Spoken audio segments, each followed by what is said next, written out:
Hello, this is Reverend Don Lewis coming to you from beautiful Salem.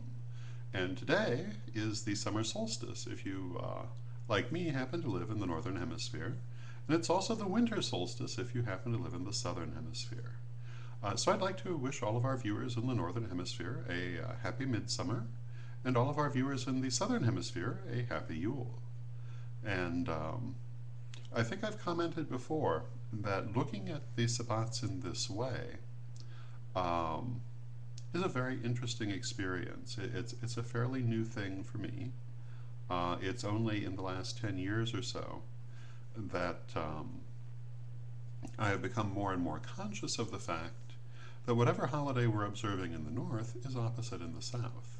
And what this really does for one, when one thinks about it, is that it emphasizes the underlying energy of the two Sabbats, which is expressed at its opposite extremities in the two opposite Sabbats. For example, today in the north we are celebrating the height of the power of the sun, life, vitality, exuberance, outward extension, evolution, um, fertility, while in the southern hemisphere we are celebrating the power of the old god, the sun reaching its lowest point and then being reborn, dreams, visions, involution, looking within, um, two opposite ends of the same energy. The other thing, uh, well, if you look at any of the Sabbats, you will see um, this same energy. That is to say, you will see that you're looking at the two ends of a continuum. And if we think about, if we've read the third degree materials, and I realize not everyone watching this will have, but we talk about the Aristotelian idea of virtue, that virtue is always in the middle of a continuum, with an extremity to either end. And if we look at our Sabbats, in terms of the northern and southern extremities, for want of a better way to put it, in the middle, we will see their truest inner nature. In this case, it is that life energy, um, which can be either turned outward or inward, and that this is the nature of the god as invoked at the solstices, whether facing outward or inward.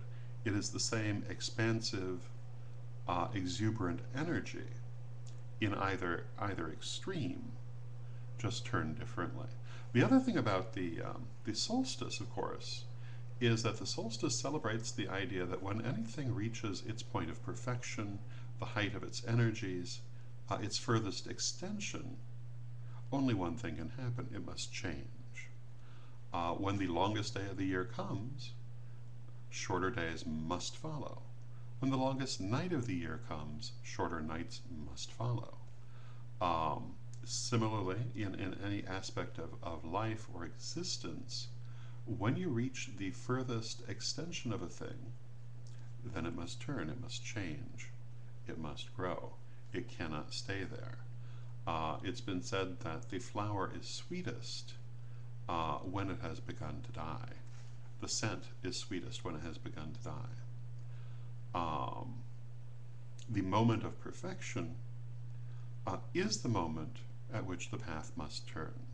And this is something that we should all be mindful of in celebrating this Sabbat. Um, Now, depending on how you look at it, it's actually a joyful revelation, because change is growth, change is life. We are never really permitted to become stagnant. And that is a good thing, although sometimes we might think we'd like to be stagnant. Um, but always the path goes on, and it always must bring us new things. So that's my soapbox tip for today, and I wish you a happy solstice, whether summer or winter solstice. And until next time, may you blessed be.